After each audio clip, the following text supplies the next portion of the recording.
Assalamualaikum warahmatullahi wabarakatuh. Selamat siang dan salam sejahtera bagi kita semua.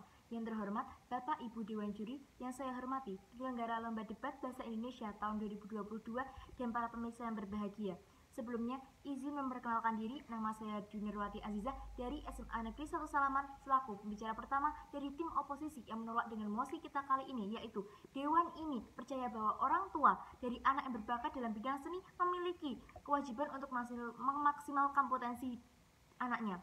Dewan Juri yang terhormat, yang perlu kita garis bawahi terlebih dahulu yaitu pengertian dari bakat dan kewajiban.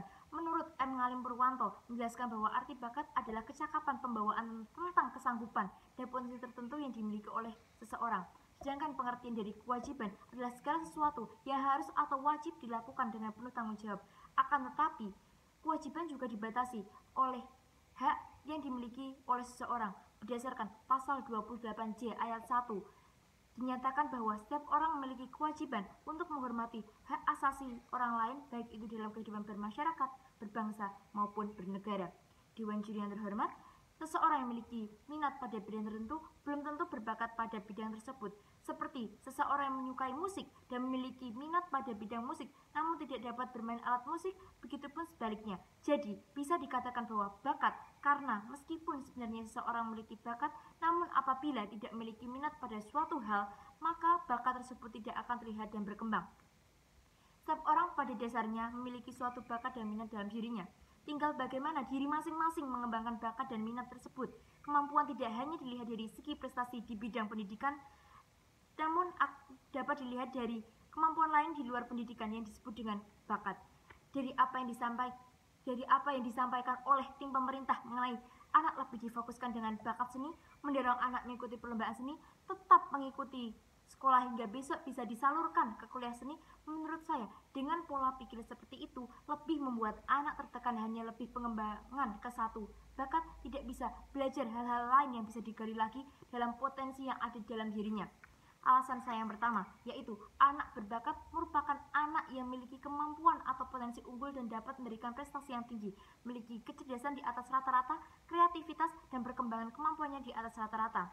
Anak berbakat ini memiliki kebutuhan khusus agar dapat menunjang potensi mereka bisa berkembang.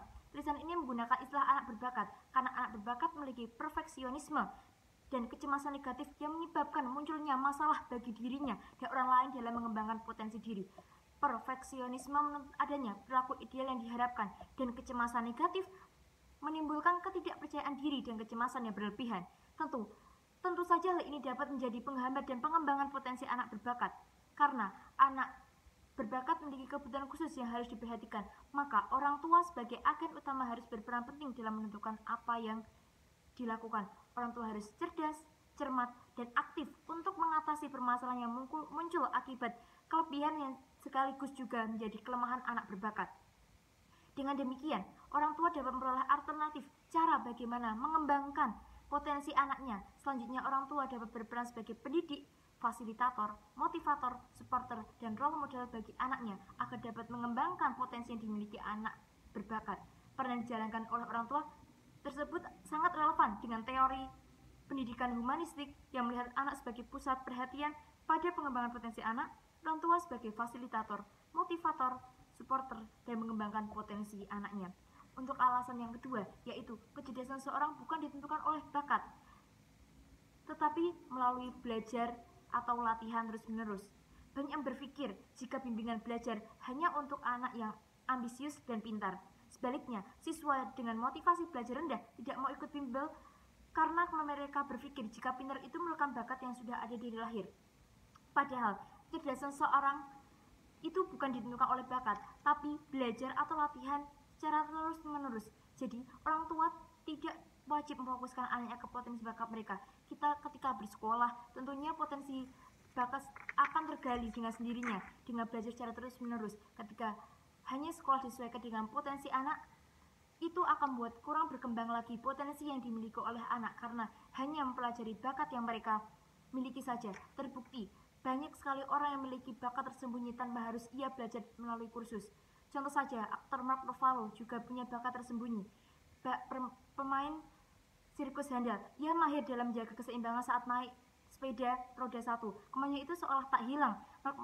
Mark Ruffalo tetap bisa menaklukkan kendaraan itu meski ia terakhir mengendarinya 25 tahun yang lalu. Jadi, dapat kita simpulkan, tidak perlu harus belajar sesuai potensi bakat yang dimiliki, tetapi kita bisa kembangkan sebagai hobi tersendiri tanpa perlu sekolah khusus pengembangan bakat yang dimiliki.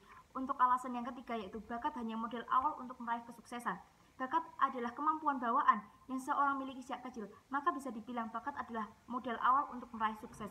Tapi yang namanya modal belum tentu ada gunanya kalau tidak digunakan dengan baik, bukan? Ibaratnya, ketika ingin bangun rumah, punya modal awal berupa uang tunai dalam jumlah banyak, tetapi tidak ada gunanya uang tersebut jika tidak digunakan. Sebaliknya, orang yang tidak punya modal awal tetap bisa berhasil membangun rumah. Dengan kerja keras, ia bisa mencari modal untuk membeli bahan bangunan hingga sukses membangun rumah.